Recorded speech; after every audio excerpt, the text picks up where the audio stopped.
Hello, good morning, good afternoon, everyone. I guess we're in the afternoon. And welcome to another session of the Jobberman's Youth Engagement webinar series. And today we are taking a very unique topic. It's a different turn from our event. I guess a number of us have been in our previous events. So today we're going to be talking about kickstarting a career in finance.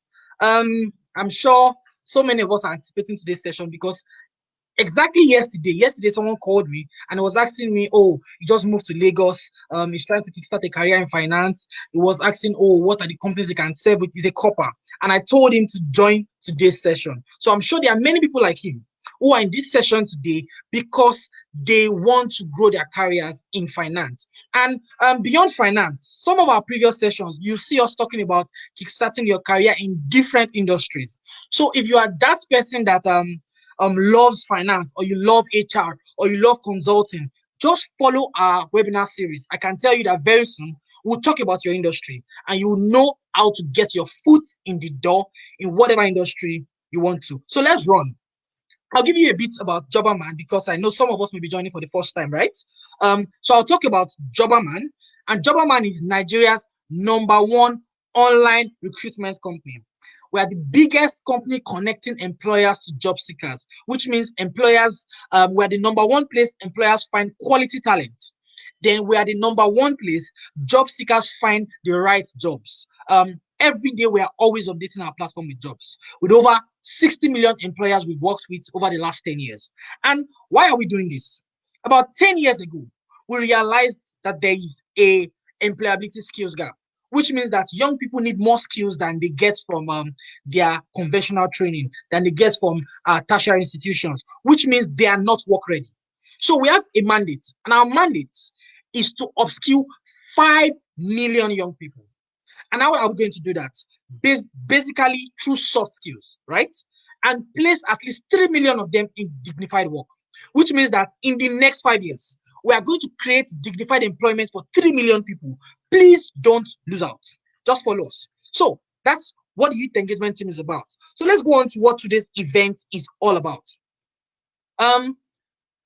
Certainly sign up on Jobberman. I'll tell you about Jobberman and the opportunities at the end of our event. So now, about Jobberman, I've talked about that. Introduction of our guest speakers. So we have 2 amazing guest speakers today. And you can be sure, because we're going to be talking about finance, they are your key people in the finance space. They are key people that will give you insight into how to find your way in the finance space. Then we'll have a presentation from the speakers, just a little 5 to 10 minutes presentation. Then we now discuss. So if you have questions, if you have, probably you are at the early stages of your career, you have questions about getting your way in finance. How do you start? What do you want to learn? Who should you meet? Please prepare your questions. Drop them in the comment section. We will take your questions. Please, any question around finance, please ask it. We would answer your questions today once it is related to finance. So that's our lineup for today. So we have 2 speakers, right? And the first speaker is Abiodun Mamora, and she's the CFO for Kaiser Construction Limited. So I'll give you a little bit around her profile. She has a lot of experience in finance and accounting, right? So let me just give you, Abiodun Mamora is a strategic leader and purpose-oriented, value-driven lady. With a lot of experience spanning construction, real estate, banking, ICT, audit services, all this in the finance space. She has a strong reputation for sensing what is going to happen in a company around their finances and their business health before it becomes obvious. So she's known for spotting finance problems in the industry before other people see it. Also, she's reputable and reputed for eliminating finance leakages in companies and putting business processes on a healthy plan for growth. So that's who she is. She's an alumnus of Daystar Leadership Academy. She's a member of ACCA. She holds the first-class bachelor's degree in applied accounting from Oxford Brookes University. And the bachelor's degree, she's presently undertaking a master's at the University of London. So she's a Christian and she enjoys God.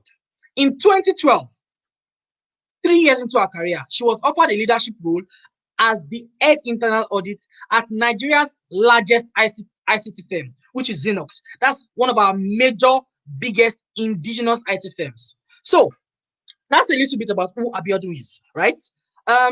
She presently leads the finance team at Kaisia Construction Limited, which is a big construction company in Nigeria, handling so many projects at the same time. So now let's go to our second speaker for today.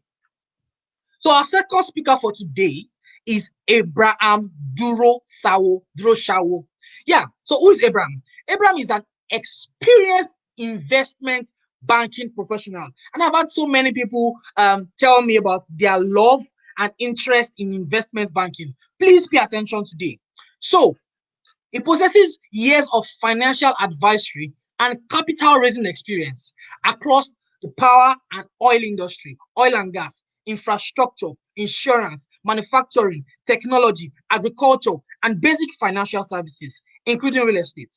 He's a member, was part of the team, he was a member of one of the teams that developed the ERGP, Nigeria's Economic Recovery and Growth Plan, which is a major financial is major in the financial space for Nigeria as a country. He's a certified management consultant and is a fellow of the Institute of Management Consultants. He's enrolled in a dual executive MBA at Business School of Netherlands and Quantic School of Business. Also, he is a director at Unicorn Capital and is a consultant to the Investment Banking Institute, New York.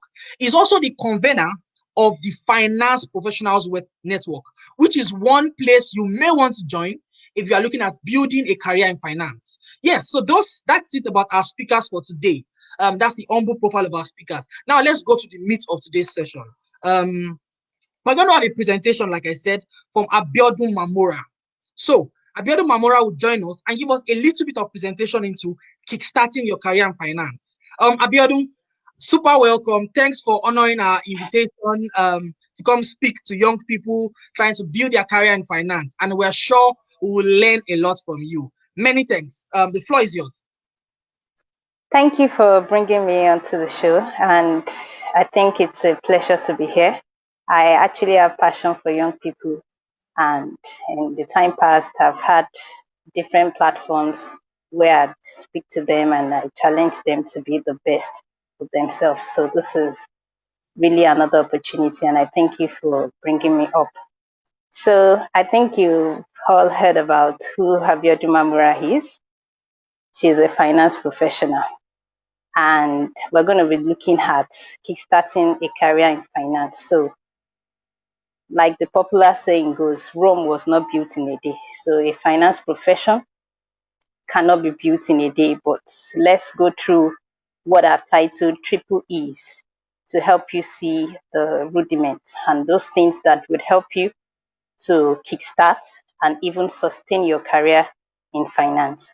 So I titled this Triple E's concept. So that's 3 E's, just to make it very simple and easy for you to understand.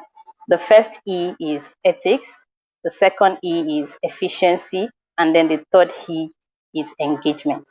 So briefly, we're going to look into those E's and then take them one at a time. The first one is about ethics. So as a person, you need to be ethical in your doing. And more importantly, as a finance professional, because when you talk about finance, you're going to be very involved with financial resources. And if that is the case, then you need to build integrity from the early stage. So this is very essential because trust has to be earned. And the success of your career is based on your ability to prove that you are trustworthy. So really, to sum it up, I will just summarize ethic as character and competence.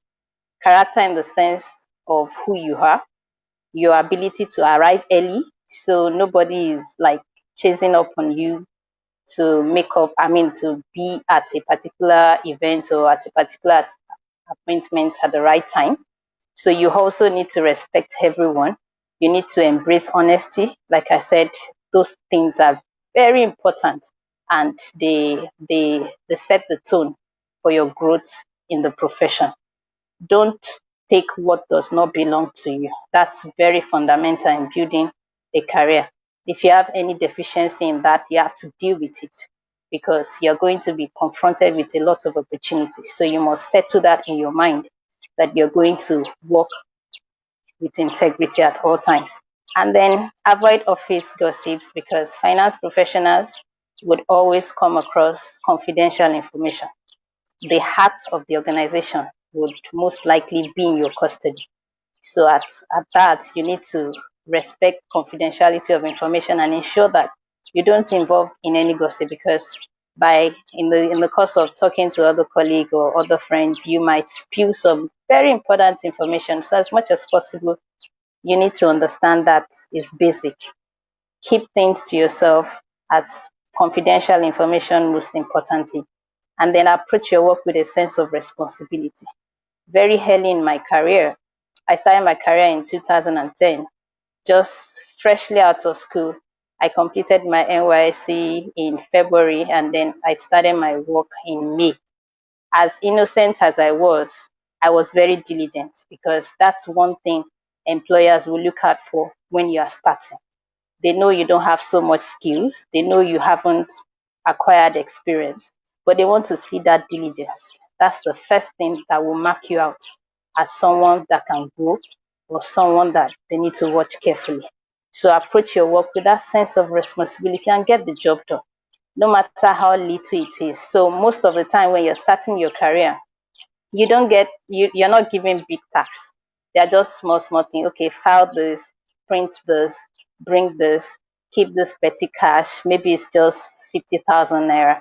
But your diligence in doing that work will qualify you for bigger and bigger portfolios as time goes by.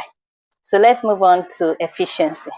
So when you talk about efficiency, efficiency is best solution with less resources. It's just about getting the job done as quickly as possible with minimal resources. The world needs problem solvers, and so do employers. Everybody needs problem solvers around there. So, for you to be able to set yourself apart as the right candidate for growth in your career, then you need to have that mindset of growth. So there is what we call growth mindset and then the fixed mindset. So some people just believe that the way it is the way it should be, and that's the way it will continue to be. But some people are very open to growth. They are very open to new ideas. They want to explore new things because they believe there is always a better way of doing things. I think you should belong to the latter, the ones that believe there is room for improvement. So embrace new ideas, explore new options, and then as a finance professional, you have to be data conscious. So you don't work with assumption. Even when people tell you things, you have to verify with data. And that's why you must be data conscious so that you can measure your performance over time, measure the business performance over time, measure your own financial performance because managing finance starts with you. The resources that is currently in your custody, how are you managing it? Are you tracking? Are you keeping record? Are you able to account with the little that you currently have? That is the way you develop your capacity to handle bigger tasks. And then be industry savvy, have industry knowledge. Don't just sit and then say, well, so many things are happening, I can't keep pace. Have that curiosity to know what is happening in every industry part time. And when you start your career, if you find yourself in a particular place, then study around that industry and understand the value chain. That way you'll be able to bring more to the table, and that will definitely set you apart in your career. And then embrace continuous professional development. Most of you that have decided to take professional exams, you know that even after you're done with those preliminary exams, you still need to keep learning. And then there's what they call continuous professional development that you need to file on an annual basis just to prove to the body that you're constantly developing. So the same thing applies to you as an individual. So we do that to fulfill the requirements of the professional body. But as an individual, you also need to update. You need to learn constantly. You need to refresh your memory. You need to be in touch with reality. So that way you are more benefit to the society. And then the last one is engagement. Engagement is about buying into the company, being passionate about what you do, and then becoming noticeable. So usually people want to downplay their potential or downplay their competence or downplay their abilities just so that they don't get noticed. But as a professional that want to rise and that want to climb that want to climb the ladder, then you have to know from day one that being noticeable is a basic requirement for you to grow. So you have to connect and then you have to impress. So have those things at the back of your mind. Dress well. Don't just be casual about the way you look. Dress well and then speak well also. So you don't necessarily have to talk all the time, but when it matters, make sure that your voice is heard. Develop good rapport with your colleagues, with your friends, with your contemporary, and especially with the people that appears to be higher up the ladder. So you have supervisors, you have directors, develop good rapport. You have to, of course, be respectful, but don't shy away from relating with them when the occasion or when the opportunity comes up. Share ideas. When you're in group discussions, make sure you contribute. Don't just fold your hands and say, sorry, I don't have any idea. Say something. And then the consciousness of having to say something will put some more pressure on you to learn more. Because the more you learn, the more you will be able to share. And then this last part I think is very important. That is volunteer. As finance profession, you perfect what you do. So you don't just wait for opportunities to come your way. Make sure that you put yourself out there. If you're going to have to volunteer to get some knowledge, to get some exposure, then do it. If you have to make yourself available, then be available. Don't just sit back and say, yes, nobody is ready to employ me. Make yourself available. And there are various opportunities by which you can do that. Volunteer, because the more you practice what you've learned, the more you develop. And then the more you develop, the more attractive you become to other organizations. Thank you.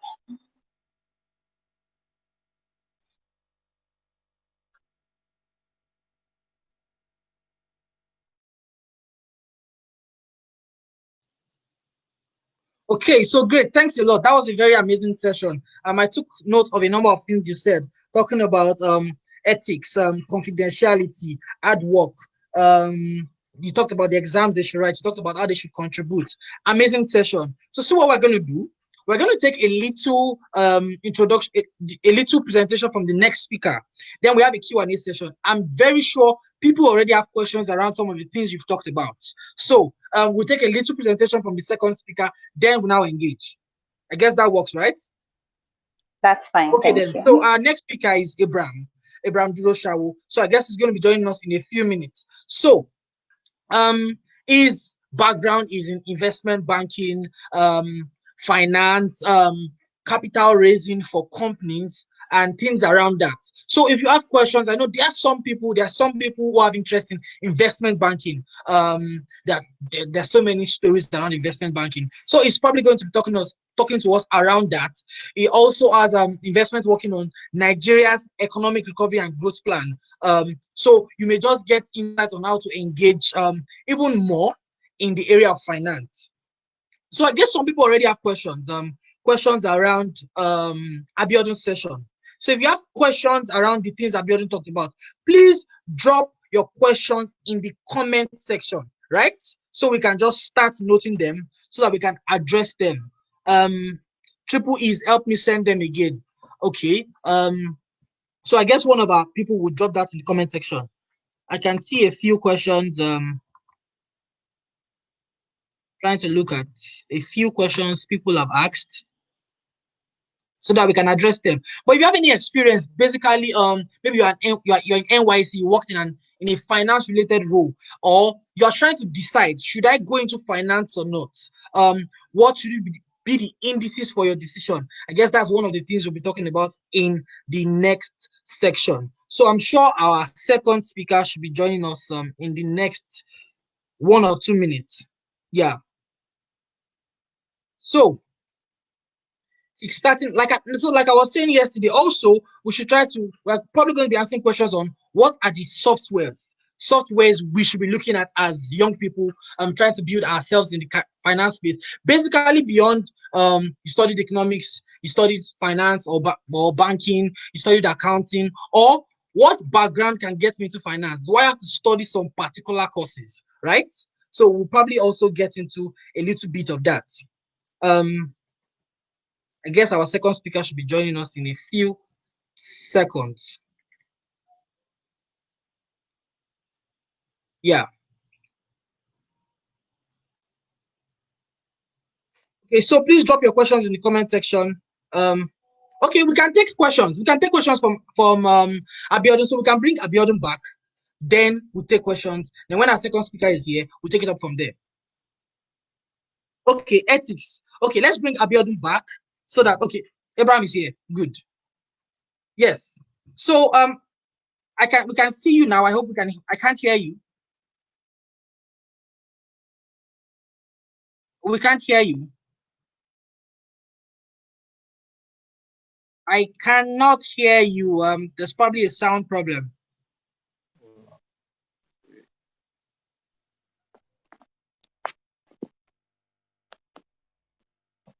Okay.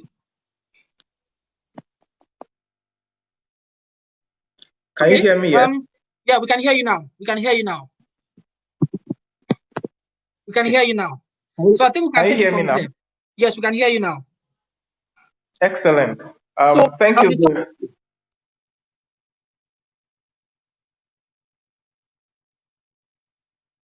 Can I go ahead?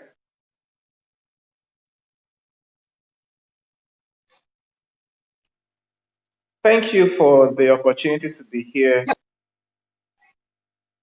All right. Thank you for the opportunity to be here. I'm grateful for your invitation. And thank you to Abiodun Mamora for opening the session. In fact, I was taking notes here, and I'm just going to build on the things that she had talked about. Now, she talked about efficiency and talked about getting the work done. Okay, so I'm just going to be very practical with you and share with you a bit of my own story within the time I have, such that I believe you now have questions to ask. Firstly, I studied physics. So some of you that may be wondering, I read this course, it's not finance, it's not accounting, what do I do, where do I start from? Don't lose hope. I read physics. If I can do it, you can do it also. Okay, but I'm going to now touch on one or two things that I did that helped me to figure my way from studying physics to where I am right now. I've been privileged to work for over a decade now, and largely in finance. And I'm just going to add to one of the things that Abiodun has said. And I want you to note down these things, and they're very important. Number one, be known for something.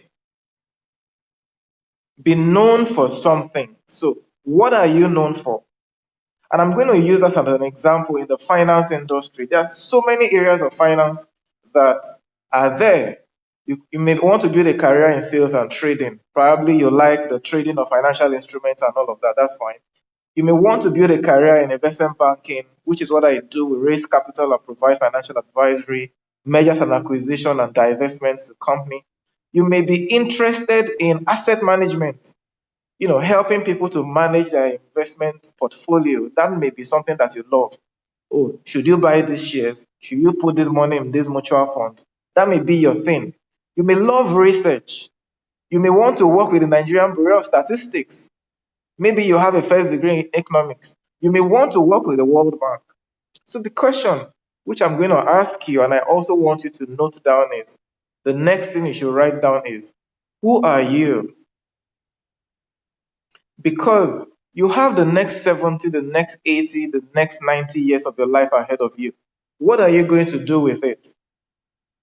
Those were the fundamental questions that I asked myself when I started my career, because I didn't want to burn my energy running after so many things at the same time. And then I will look back 12 years now, I haven't achieved anything. So Who are you? Where are you going in life? These are fundamental questions. And for me to answer that first question of who am I took a lot of personality tests 14, 15, 16 years ago. Who am I? What do I love to do? What am I passionate about? What do I do naturally? So you can see I studied physics, and we were used to a lot of analytics. We love numbers. We want to see where things are. We do not take status quo. Some of you, I'm sure a lot of you don't like physics, because physics will ask you a question like, you are moving towards this direction at 10 miles per hour, you hit somebody at 2 minutes per hour, calculate the force of the centripetal force or centrifugal force. There is no right answer. And that is the same thing I brought into finance. There is no right answer. And that's why you hear Abiodun said earlier that whatever you are told, you have to check and verify that it's the right thing. So you can now begin to see how my physics works in finance, right? So physics taught me never to accept any answer as correct. You are advising a company. This is how we've run the business for the last 10 years. Fantastic. But you have run the business the last 10 years, means you have gotten the same level of results. They're now bringing you in as a finance person to say, this is where we want to be in the next 5 years. You cannot do the same thing and expect the same results. That is the definition of insanity. So physics taught me to question everything.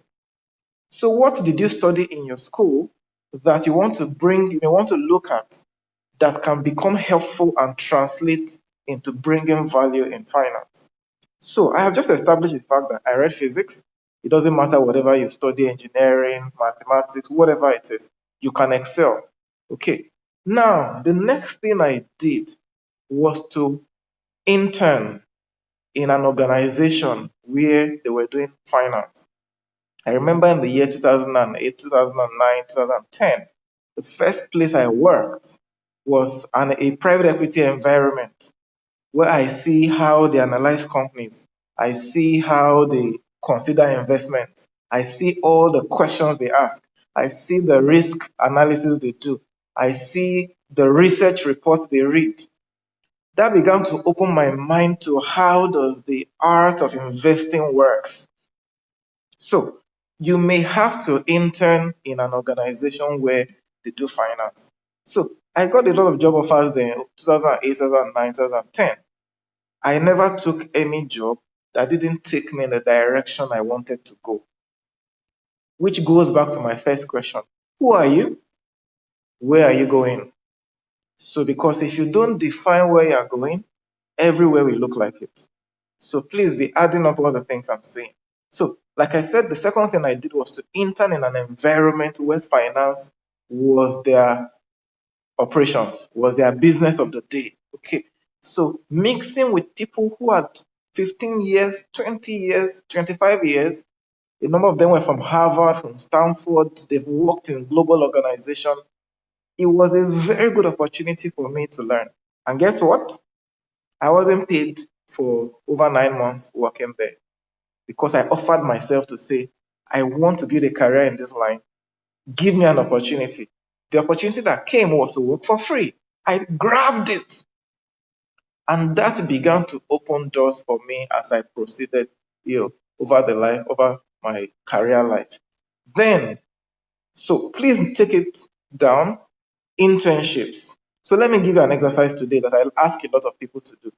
Write down 20 firms that are doing what you would love to do. And in defining what you would love to do, I advise you, ask a lot of questions. I asked a lot of questions. This industry, how does it work? What do you do? How is money made? What do I need to study? All of those questions. You need to ask questions a lot.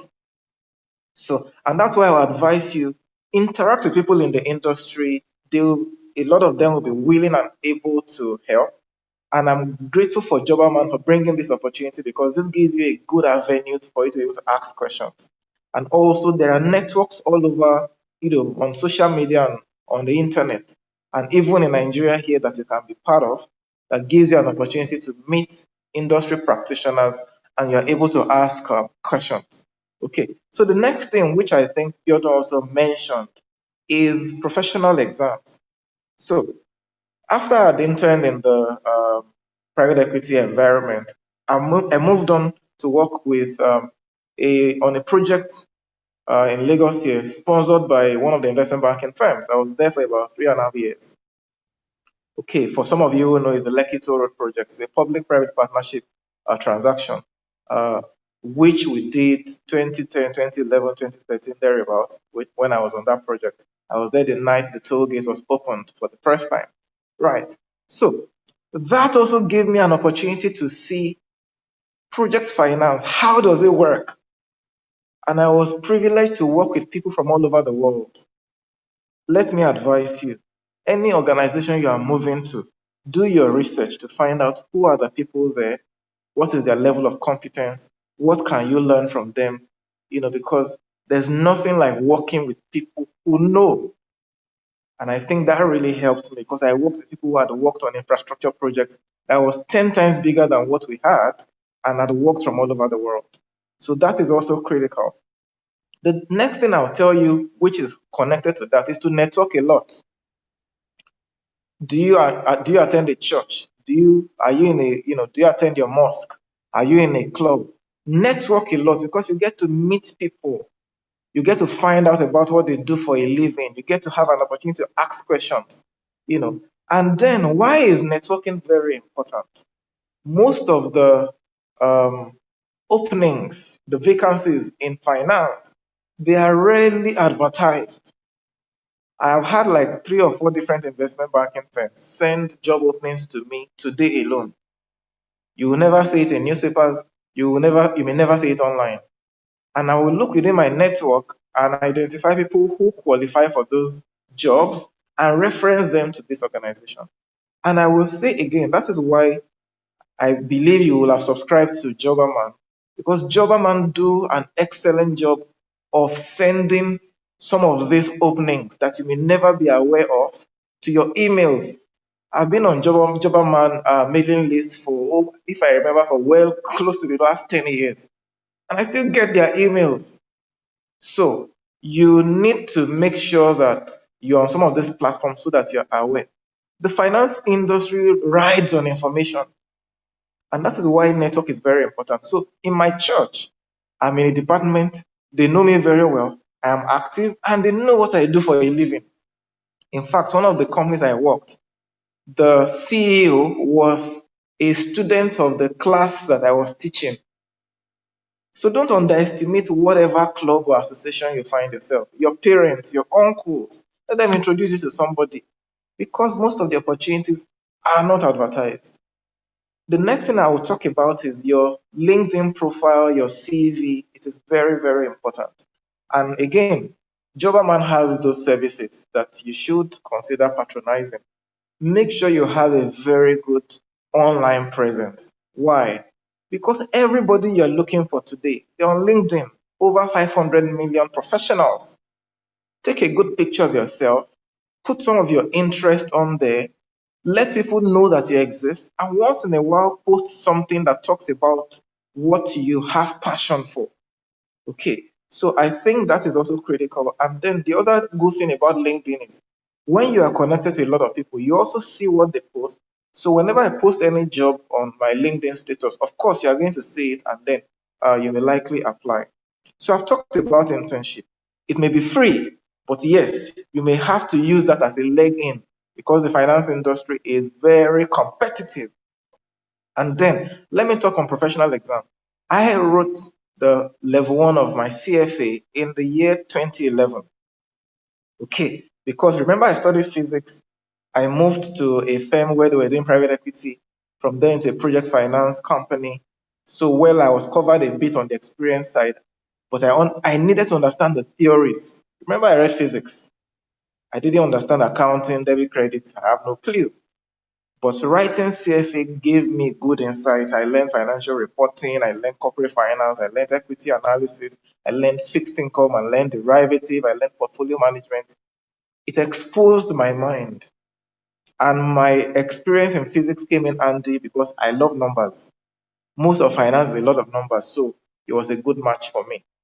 And after passing level 1, that experience was transformational for me.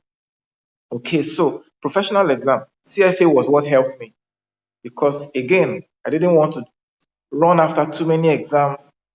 I went for which one really helps me get into this industry.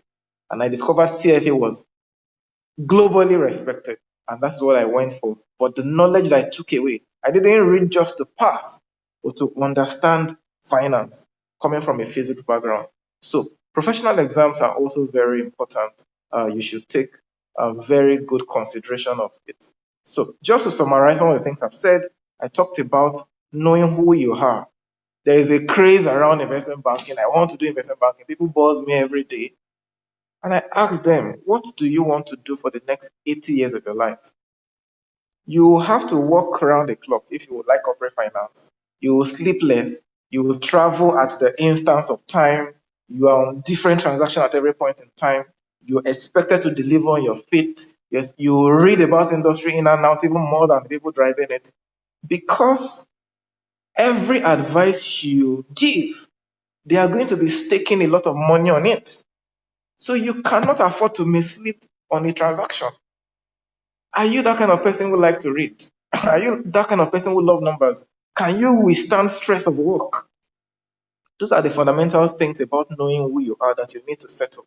Then secondly, I mentioned that you should intern in the industry of your interest. So write down 10 or 20 companies that are doing what you would love to do, or places you'd like to work. Do research about them and write a very good letter to them, either by email, and you reach out to them saying, I have this background, I'm very passionate about finance. I'm willing, if you will give me an opportunity, to come intern with you for 2, 3 months or for 5 months or whatever. I have seen a lot of people get those opportunities. Have a lot of who have interned in Bank of America, Merrill Lynch, and even in Goldman Sachs. And a number of them have full-time employment today. And then so many other people have done that in Nigeria here. So internship is critical. Then 3, I talked about networking. Whether it's your mosque, church, clubs, homes, uncles, families, these are all potential leads to job opportunities. Your friends, their parents. So you see, you must be a good person that people like to reach out to, people like to talk to, people, so that when you are in need of opportunities within the industry, these are all the different sources that your open door may come from. Remember, most of the jobs and openings are not advertised. And that is why networking is very, very critical. And it's a small industry, we all know ourselves somehow. Okay, so I've mentioned that. I also talked about your online presence. Be professional at all times. Don't let them Google and you're getting involved in controversial issues that are not your business. Let it be that everything you talk about a lot, whether on LinkedIn or social media, are around your interests. Do a bit of research, read a lot, say something. Through that, people will take notice of you, follow you, hear what you have to say, and then someday they can reach out to you and say, you have talked a lot about the fintech industry. Are you looking at an opportunity along that line? And I've also talked about professional exams. I wrote CFA. You may do your research, all right? And then the last thing I want to say is there's so many online courses now. With my experience in investment banking, this year, the first thing I did this year, January 2, January 3, January 4, is to take the complete investment banking course for 2020 on Udemy this year. That was the first thing I did in January. So you must continuously improve on yourself, get better, and be knowledgeable so that when an opportunity comes for you to be interviewed, you are on point and then you can be given an opportunity in. I hope that was helpful. I'm going to stop there and come back to you during the Q&A. Thank you for listening.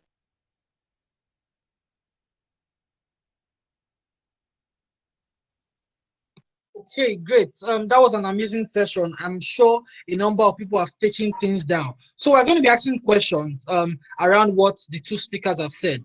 There are so many things that have been said today. But now, as a kickstart, and this question is for both the two speakers, what would you say was the most important thing at the beginning of your career? One. Then what was the most important thing for the growth of your career? Are they the same thing or they were different?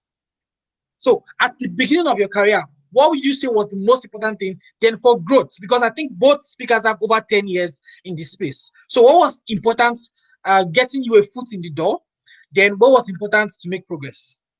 In specifics, yes. So Abiodun can go first, then Abraham. Okay, thank you for that question. Got me thinking actually.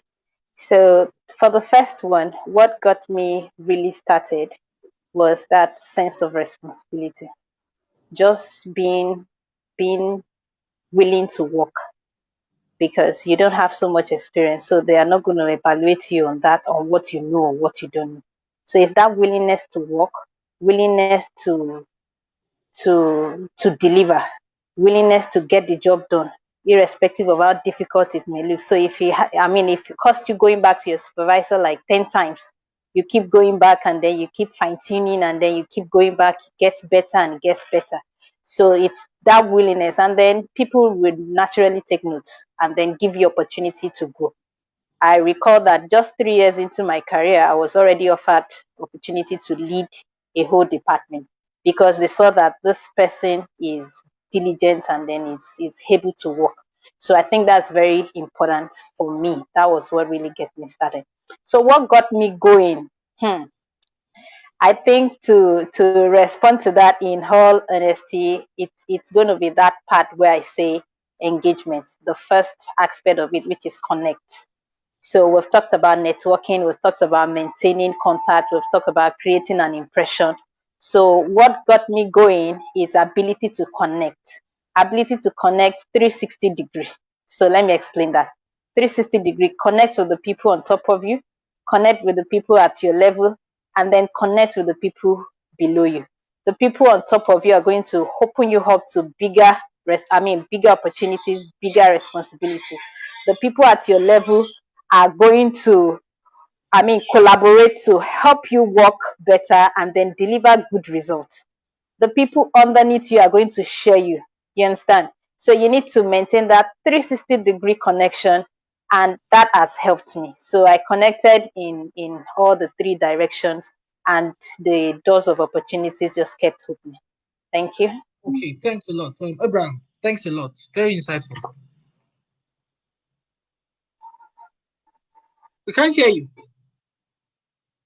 Oh, thank you. I think she picked the right words. When you are starting, you are just a rookie. You don't know anything. It is that yes, you went to school, you have first class years, but they will ask you simple finance question, and you will just be rattled. So you don't know anything. That's just the fundamental, right? Because you give a very good answer, and they just look like you are speaking grammar. So it is that willingness to learn, willingness to work. Now they are senior, you are just starting out. So you have energy, you don't have experience. They have experience, they may not have as much energy as you have. So there is a match. So you will stay awake. You will close the door at 11 at night. You will take a bike and take a document to the airport. So all your high heels, you will remove it in the office.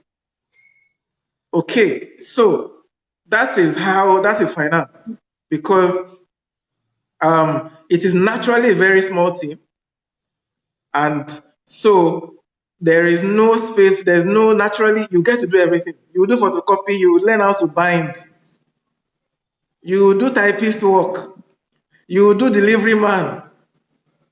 So it is your start. It is that industriousness or industry that is very, very critical at the start. I remember when I started, I did everything. Go and work with the communication team, I'll do. Go to operations, I'll do. Data analysis, I did. Go and submit this, you do. You are the errand boy or errand girl. Okay, so it is that attitude to work is critical, especially when you're starting. Because once they see that attitude, They will start mentioning your name where it matters. When there's an opening to say, okay, we have, and let me give you a practical example. Every time there's an opportunity to go for a training, guess what happened? Because people are so busy, there's nobody to send. They will put my name.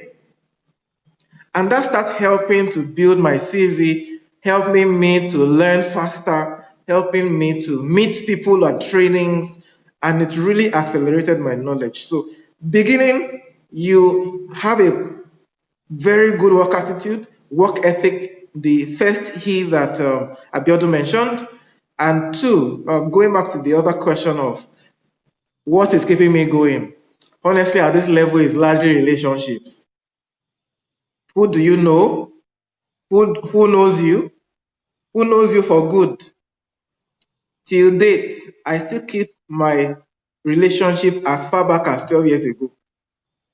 I check on them, I send them birthday cakes, because the higher you go, it is about people, about people, about people. Your next best opportunity is just a phone call away for somebody. So you have to learn how to be a good person from now. You cannot just, some of you that go online and abuse anybody. I saw somebody on Twitter, he was dragging the former MD of one of the multinationals, and I just pitied him that he's going to school him on infrastructure. I laughed. Someday that tweet will come back and haunt you. So I think these are the things you need to be careful of, because the higher you go, it is largely a relationship play, and people will remember everything you've done, and people will reference you for bigger opportunities. And people Okay. will speak for you when you will not be there. Hmm. Okay, great. I just saw a question now, but before it comes back, it says, how do I, my question is, I plan to start a financial advisory firm with a few friends, fresh out of school, accounting graduates, some chartered, other ICANN student membership, some chartered, others ICANN student membership. I didn't get that. What steps are there to take?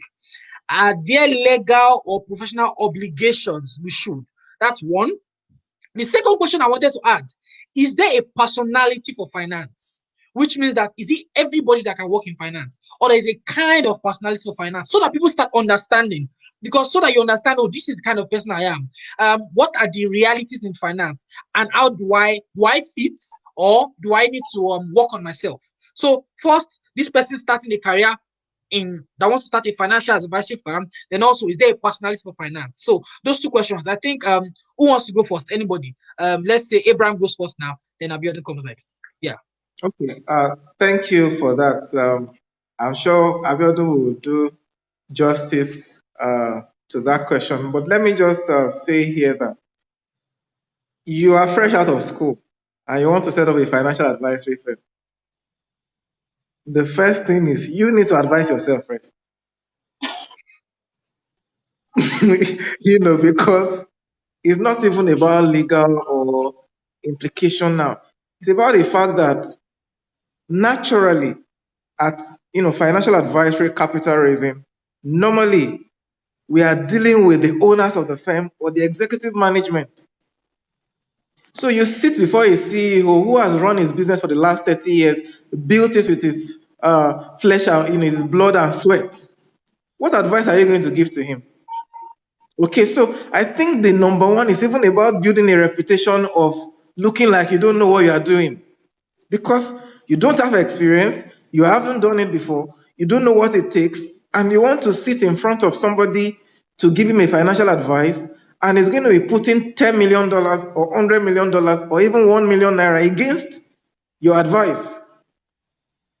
So he's going to be gambling with his money with your advice, essentially. So I think don't be in it. It's a good vision you have if you want to set up a financial advisory firm. However, because the industry rides on trust and reputation, you don't want to build a reputation that you gave a business an advice and they lost money and probably it landed them in trouble. You don't want to start your financial advisory journey building that kind of reputation. So I'm going to advise you, learn the ropes, take your time, we're in a service industry. It is about people, it's about perception, it's about reputation, it's about trust. So you can see it's a long-term game. Till date, I'm taking not less than 6 professional courses on different platforms. Why? Because I need to continue to know, even after almost 12 years. There are still things I don't know. Every month, I'm paying for new courses so that it improves the quality of advice I'm bringing to clients. It improves the quality of solutions I'm able to present to clients. So I would advise you, take it easy. It's a long journey ahead of you. Um, Reputation is very important. Trust is very important. I would prefer that you learn the ropes first. So I think that would be my question to that first part. And then in terms of regulation, yes, for you to practice issuing house and financial advisory service, you need to be a sponsored individual with the Securities and Exchange Commission, which requires that you have well over 5 to 7 years of experience. They will do a training, you write an exam, you have an interview. Based on all of that assessment, they will now license you as a sponsored individual that can practice in the capital market in Nigeria. So, even from an experience point of view, I don't think you are there yet. Secondly, even if you look at some of these professional exams, even after passing, you're expected to have work experience that is verifiable. So, yes, financial advisory service may not be like computing you can start on your own and then start delivering solution and all of that. It is very technical. They require that you have experience. They require that you know what you're doing so that if anything goes wrong, they will check regulation, check your competence, check everything and see that it wasn't because there was a gap in your own competence. So those are from a regulatory point of view, that is it. And then in terms of personality, finance is not for lazy people. Finance is not for people who cannot read. Finance is not for people who do not love numbers. Finance is not for people who are not good people. Finance is not for who people find it difficult to relate with you. Finance is not for people who cannot take 3 or 4 or 5 or 6 courses every year. Finance is not for people who cannot think on their feet. I hope you are not Mm. scaring us.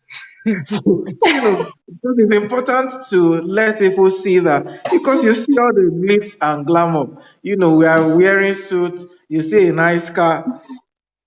I have not slept for the last 16 hours. So can you stay awake? Can you face the rigor? People now, and why is this important? Because a lot of times I'm dealing with transaction parties who are in UAE, in Luxembourg, in Spain, in UK, who are not at your timeline. Mhm. So they don't understand that you are sleeping at 8 a.m. in the morning when they are in the office, working. Mhm. So you expect email at 2 a.m. You expect email on Sunday at 8 a.m. You are in church. Nobody cares. Are you that kind of person? I'm going to allow Abiodun to speak. I think Okay then. you've done justice to the two questions already. I kind of like your perspective. Thank you, Abraham. So just to add to that, attention to detail, talking about what you need as an accountant and the kind of competencies that set you apart. If you don't pay attention to detail, you're going to miss it a lot of time. And then you're going to give everybody problem. I was talking to someone some time ago that in some profession there is some allowance for error margin, but in finance there is no allowance for any error. You just have to get it right. So there is that you need that discipline to pay attention, and that is what's going to cost you the extra hours. I remember I was on an audit event sometime. I was auditing, and there was just this puzzle. I couldn't just figure it out. There was a problem. I knew it. The financials was not giving enough information. The accountant didn't have any information to disclose. Like Abraham rightly said, you will have sleepless nights because you can't complete that report with that puzzle unsolved. Because you must every little detail must be complete before you submit that report, because somebody is going to read that report and make critical decisions. So that's the bit I just wanted to add. Attention to detail is very important. Can you stay on a particular course and then just stay there until you're confident that it's 100% done? Or are you the kind that will just, even if there is error, I think they can make do with it, and then you walk away? Then finances won't be for you. But if you can stay there and ensure that you solve every puzzle and you fix every little detail until you can guarantee that it is now 100% done, then I think you'll be very welcomed. For the first one about the advisory services, yes, I think Abraham has already done justice to that. The only thing I want to add is there is always that deception, or that deception of the fact that because I passed my professional exam, then I am now a professional. So I see a lot of young people make that mistake. I am a chartered accountant, so irrespective of what you're talking about, so far I have that badge, I'm a professional, people should listen to me. But that's a lot of deception, because what you learn in the classroom is always different from what you learn on the job, especially with our curriculum in this part of the world that it's a bit, backwards compared to where the economy has really gotten to. You'll be doing yourself a lot of disservice if you have that mindset. So I just wanted to clarify that a lot of people fall into that pit. And then even when they get into the workplace, they come in with this arrogance of, I know it all. And it always brings about downfall. The fact that you're a chartered accountant, you have finished your ICANN or whatever professional exam it is, or you are a student member, doesn't automatically make you a professional. That being a professional is a matter of practice, it's a matter of doing, and then doing and doing and fine-tuning your understanding, fine-tuning your knowledge, gaining perspective from other people, and then blending everything together. That's what makes you a professional. Thank you. Okay, great. Very great. I think that we've done justice to those two questions. Now, are there specific softwares or hard skills you think finance people need that they don't have from their basic training in terms of specifics? Then after that, there's a second question. So I'm taking two questions. So you can take one and the other speaker takes one because we're losing time. It says, I am 28, yet I can certified. Still building skills in financial analysis and modeling with no entry-level job in that field. What do I do? I recently realized where we can have entry-level financial analysts grow investment banking. I think the question may not be complete. What do I do? I recently realized where we can have. Okay, I don't get the full question, but I think the person is 28. I can certified and wants to go for that. Then secondly, are there hard skills? Hard skills in terms of specific things you need to know at the start of your career in finance, outside the general things. Okay, can we answer? Yeah, sure. Okay, so I'll let Abiodun answer the software part. Then Okay, for sorry. Let me the quickly finish that question. I okay, can see the remaining part. It says, I recently realized where we have entry-level financial analysts grow is in investment banking, but many seem not to recruit outside 26 for entry level. How do we have this on the field experience? This on the field experience is 28. It says the place it thinks there's growth is investment banking. How can he have this field experience? Though he's 28 okay. and I can Let me, certify. okay, so let me answer that. See, in this life, there's always a hurdle that you have to climb. Age has never been an issue for me all my life. I've never seen it. I've never recognized it. I go for whatever I want.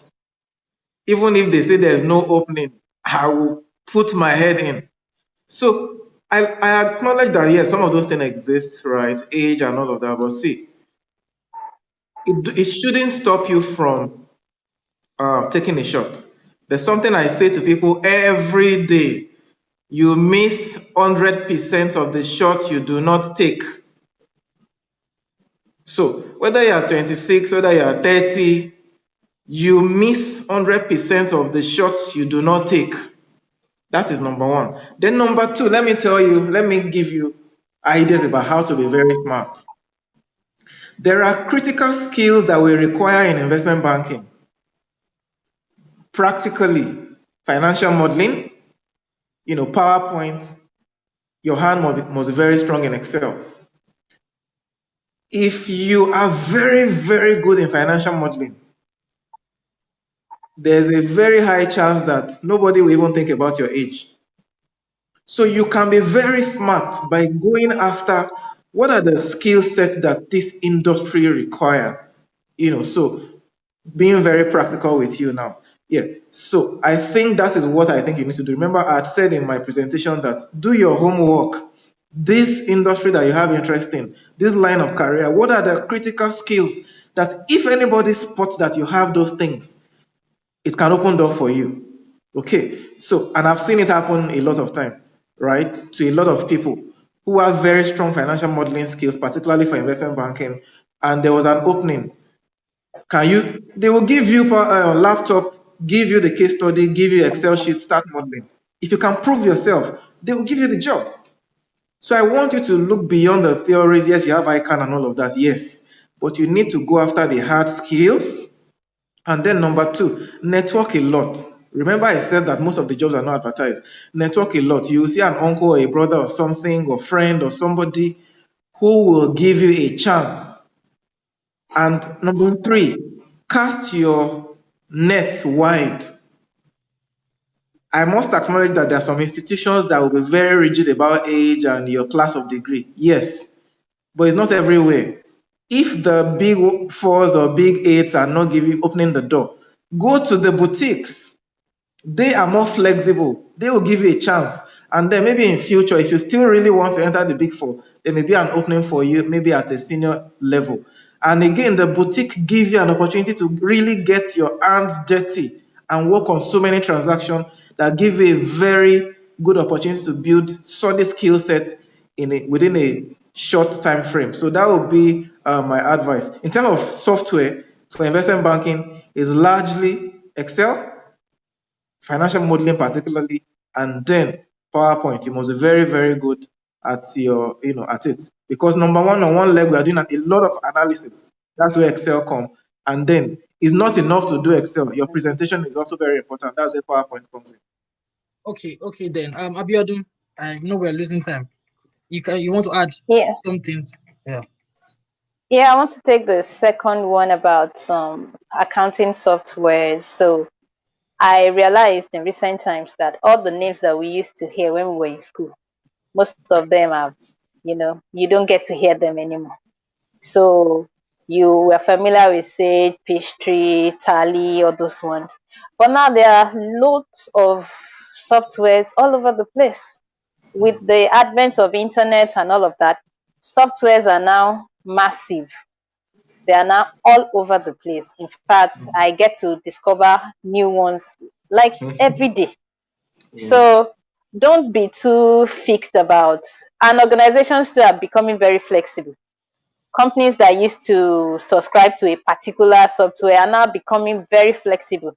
I'd worked in an organization that they are even planning to develop their own software because they have a resource, a development department. They have developers in-house and they want to build their own software so that every of their application can talk to each other, can synchronize perfectly. So there is a lot of flexibility around the accounting software, unlike what we used to know it to be, we say like 10 years ago. So my advice to any young professional or any young person coming into the field is just relax.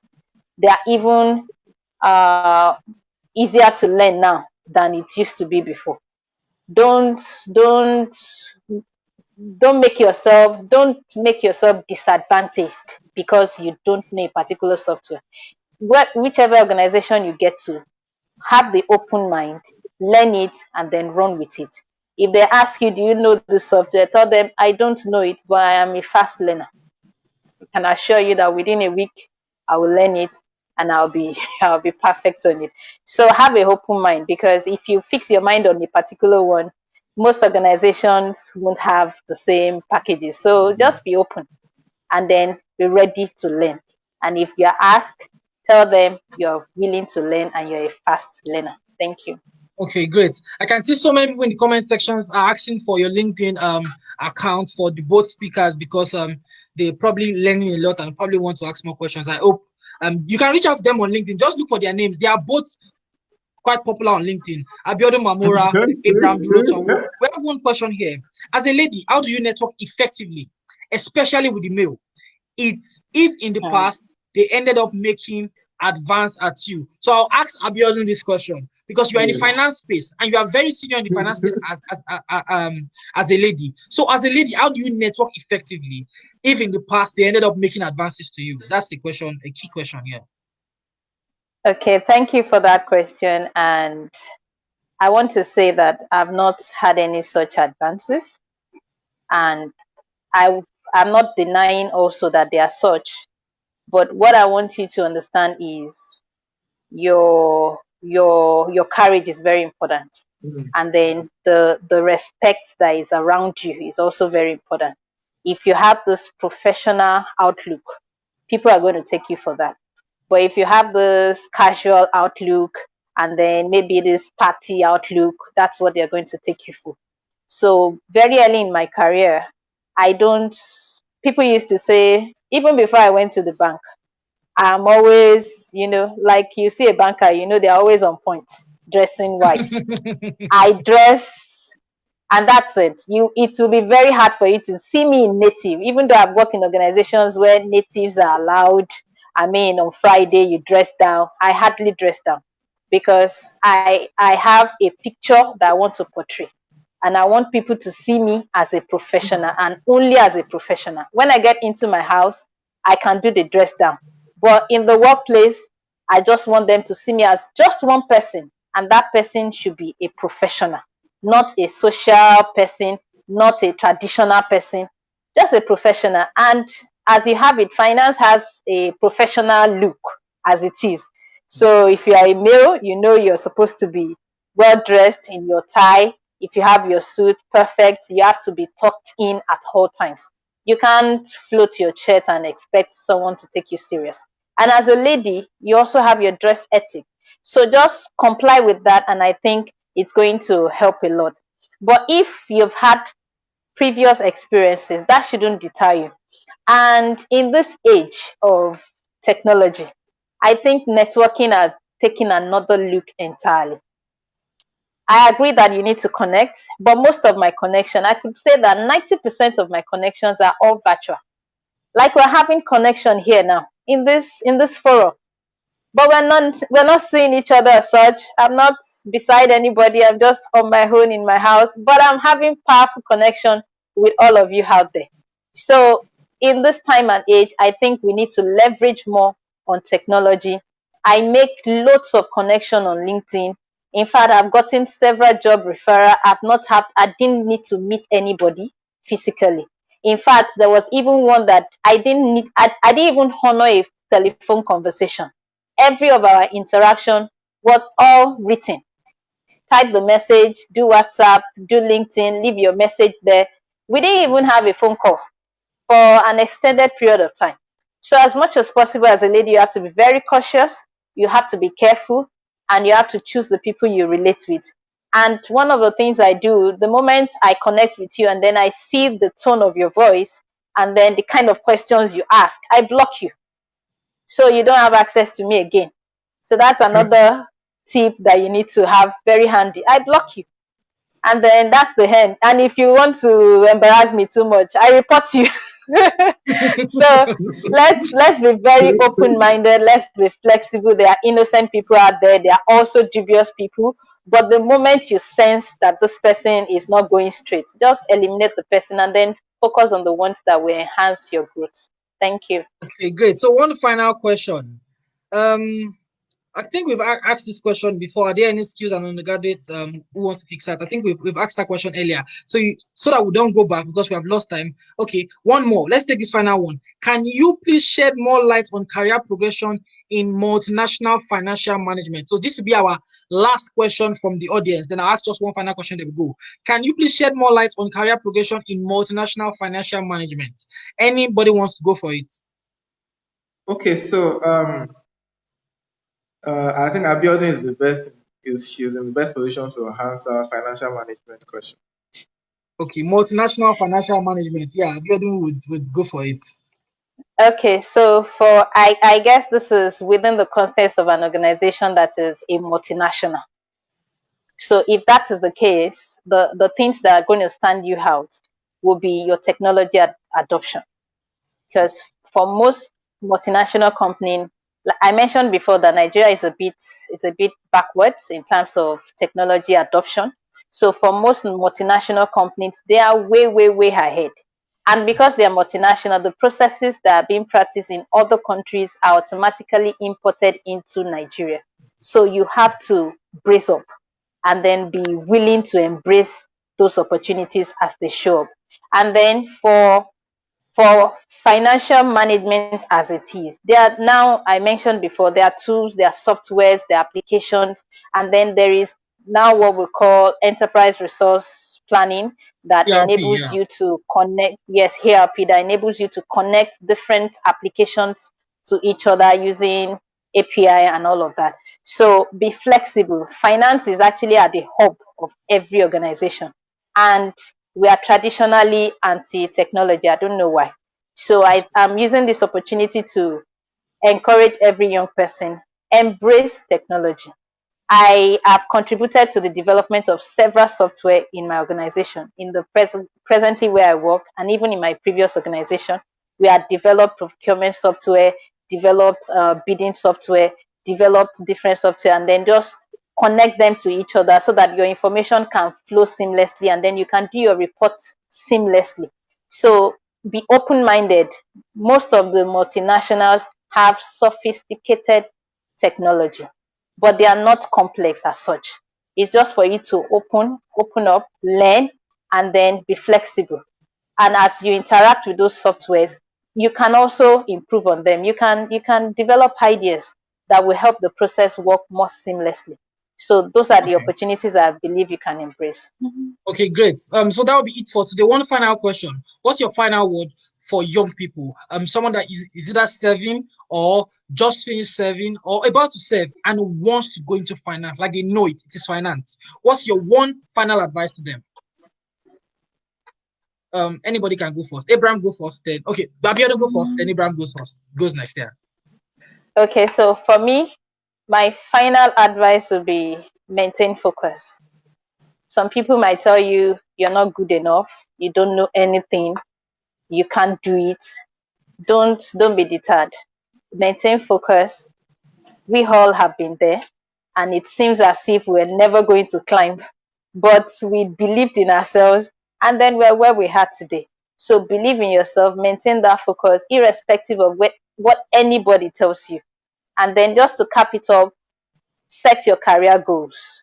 Don't let anybody limit you. Don't let circumstances limit you. The fact that you're just coming out of NYSC, just go into your imagination and then set crazy goals as the case may be. Look into your future and then set where you want to be in 5 years' time. Set where you want to be in 10 years' time. And then pursue those things passionately. You will be surprised that those things are going to come true. Thank Yeah. Thanks a you. lot. Abraham. Thank you. Just to pick from what Abiodun has said, I'm an incurable optimist. If you have any reason why you are disadvantaged in life, things have not worked, I read physics. So if you ever think about, oh, I don't know accounting, I don't know debit and credit, I was there about 10 years plus ago. I read physics, I had no clue, but where I am today. And I'm on platforms globally where I'm a mentor on global platforms. In fact, some of them I'm the first from this continent. So it's just to buttress what Abiodun has said and say, there is no limit in this life unless the one you have put on your own path. Then secondly, I will advise you find somewhere to intern. If you are fresh or you are in school, There are a lot of those things, a lot of firms in industry have so many internship opportunities. And even this COVID has made it easier. They don't have space for you in their office. So everybody is working from everywhere. So there's a great opportunity for you. So find an opportunity, because once you get into an environment where you can see what you have in your mind being done every day, it becomes easy for you to see, and then you can from there get some guidance. So two things: never stop believing in yourself. If you think it's impossible, think about me direct physics, and it has become possible.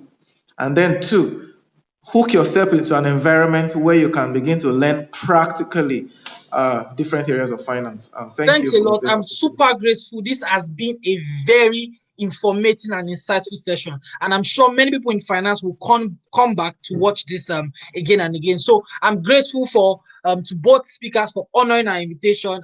We hope when we reach out to you next time, if we have something else, you would listen to us. Thanks a lot. Of course. We're grateful. Yeah, thanks a lot.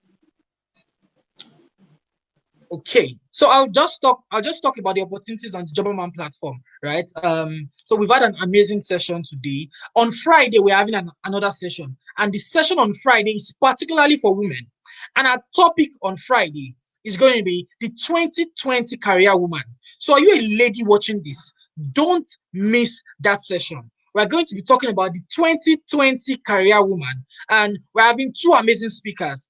CEO of Junior Achievement Nigeria, Simi Unwogu, and Fumi Omo, the CEO of Alliance Capital, Alliance Insurance. Sorry. So it's on Zoom and it's ladies only. So please, if you're a lady, just follow the Jobberman page, Jobberman social media handles, and you learn more about the event. It's going to be on Zoom. So let me talk about Jobberman platform. Now, like we said, we are going to provide dignified employment to 3 million people over the next 5 years, which means there are many job opportunities on the Jobberman platform. But the only way to get there is to sign up on Jobberman. So if you don't have your Jobberman profile, please go to www.jobberman.com/customer/sign up and complete your profile 100%. So there are a few jobs presently. In fact, there are so many jobs presently. I'll share a few with you, a few of the ones that are on the platform that you may want to apply for, and many others. So please go to the Jobberman platform and apply. There's estate manager. Estate manager, do you have interest in real estate, in managing an estate, or you know about real estate? Please apply.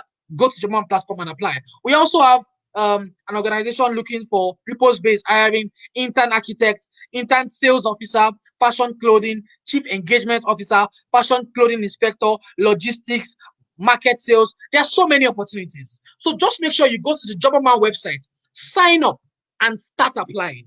The next opportunity is close by. You are just not applying. There's student up, there's Novatia translation, there's the seventh group. There are so many.